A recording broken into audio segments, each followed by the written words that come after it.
है, लोगों पर असरात आते हैं और ऑन एंड ऑफ अगर ये हमले हो, ऑन एंड ऑफ अगर टारगेट किया जाए तो वो एक और बात होती है, लेकिन मामूल के मुताबिक रोजाना होना तो ऑब्वियसली लोग वैसे भी सेहत के लिहाज से मुतासिर होते बिल्कुल हैं। ऐसा ही है। तो बहरहाल मशरिक़ी वस्ता में ये जो जारी सूरत हाल है, गुफ्तगू का सिलसिला वहीं से आगे बढ़ाते हैं। ब्रिगेडियर रिटायर्ड वकार हसन साहब हमारे साथ मौजूद हैं। वकार साहब, हमने तो मजमूई तौर पर सूरत हाल तमाम तर देखी है। हमने इस सिचुएशन को भी, जैसे कि आपने पहले भी अपने गुफ्तगू में एनालाइज करने की कोशिश की है कि क्या कुछ हो रहा है, टेबल टॉक पे क्या कुछ हो रहा है। उसके बाद हम देख रहे हैं कि अमरीकी सदर प्रेस कॉन्फ्रेंस करते हैं, फिर डेफिनेटली उसके बाद जो सिनेरियो है वो आगे कुछ डिफरेंट डेवलप होता है। तो सदर ट्रंप का ये भी दावा है कि ईरानी सरजमीन से अपने पायलट और कर्नल को निकाला है। एक कामयाब ऑपरेशन किया, वो ये कह रहे हैं। बट वकार साहब, क्या आप ये समझते हैं कि वाकई अमेरिका की कामयाबी है? Is it something they could say as their achievement? देखिए, उसमें एक है, ये आपने पहले भी देखा हो कि रेस्क्यू में they put lot of fire power और ये काफी यस। रिस्की ऑपरेशन था।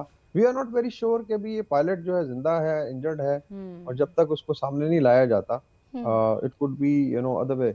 But looking at the cost that they have paid, एक तो इसमें इनको आई थिंक ऑलमोस्ट 3 दिन लगे, और दूसरा ये है कि ये ऐसा आई थिंक दूर दराज इलाका था जहाँ शायद ईरान की रेगुलर फोर्सेस डिप्लॉयड नहीं है। ईरान का भी देखा जाए तो माउंटेनस भी, स्पेशली ज़ेग्रोस माउंटेन में काफी दुश्वार गुजार विलेजेस हैं जहाँ पे शायद ये क्रैश हुआ था।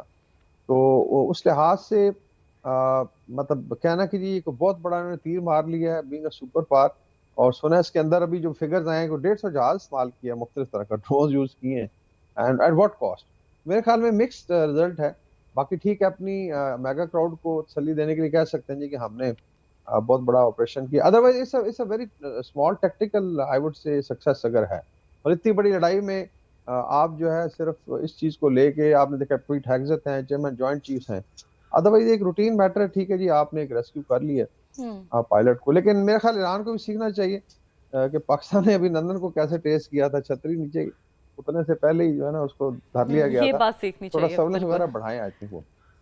बिल्कुल वकार साहब, ये बिल्कुल आपने ठीक कहा है और अभी अमेरिकी सदर की धमकी और मुज़ाकरात की बातें भी साथ साथ हमें देखने को मिल रही हैं, बारहा हम देख रहे हैं।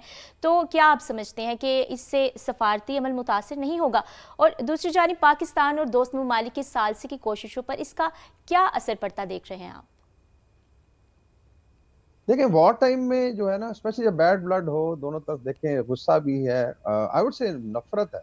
आप सिर्फ ट्रंप साहब का ट्वीट देख लें और जिस तरीके की जुबान इस्तेमाल हुई है, जैसे कोई मतलब गली का गुंडा होता है, बिल्कुल। मतलब आई थिंक गुंडा वुड अवॉइड इट। तो उसके दौरान आई थिंक डिप्लोमेसी जो है इट टेक्स अ वाइल। पहला तो ये है कि कॉन्फिडेंस बिल्ड किया जाए, दोनों तरफ जो डिमांड्स हैं कि कम से कम सीज फायर हो, चीजें आगे चलें। तो एक सिंसियर एफर्ट है पाकिस्तान की, उसके साथ दोस्त ममालिक भी हैं, और चाइना की डेफिनेटली सपोर्ट है, सऊदी अरेबिया है, मिस्र है, ओमान ने बड़ा अच्छा रोल प्ले किया है, तुर्किया है। लेकिन अभी जो राइटर ने हिंट किया है तो probably Pakistan is the only country इस वक्त रीजन में जिनकी शायद दोनों पार्टियां जो है बात सुन भी रही हैं, और जो उन्होंने रिपोर्ट किया कि काफी लंबी बातचीत भी हुई है, बड़ी एफर्ट हो रही है। तो बिल्कुल। डिप्लोमेसी को स्पेस क्रिएट करने के लिए देखें, एक ऑन ऑफ स्विच नहीं है, एंड दैट्स वाई जब पाकिस्तान भी एक सिंसियर एफर्ट कर रहा है तो उसको उस लिहाज से देखना चाहिए।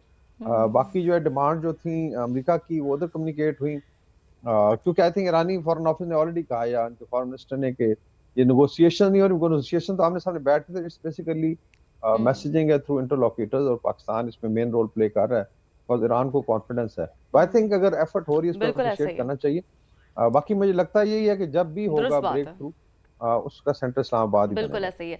अब यही देखना है वकार साहब के आगे जो मामलात हैं वो किस जानिब बढ़ सकते हैं। अब बहुत शुक्रिया, आपने बहुत ही मुफस्सल तज़किया आज पूरे घंटे मशरिक़ वस्ता की जो सूरत हाल है, सिचुएशन रूम से ताज़ा तरीन जो इतलात हैं, बहुत मुफस्सल तज़किया समा के नाज़रीन के सामने रखा।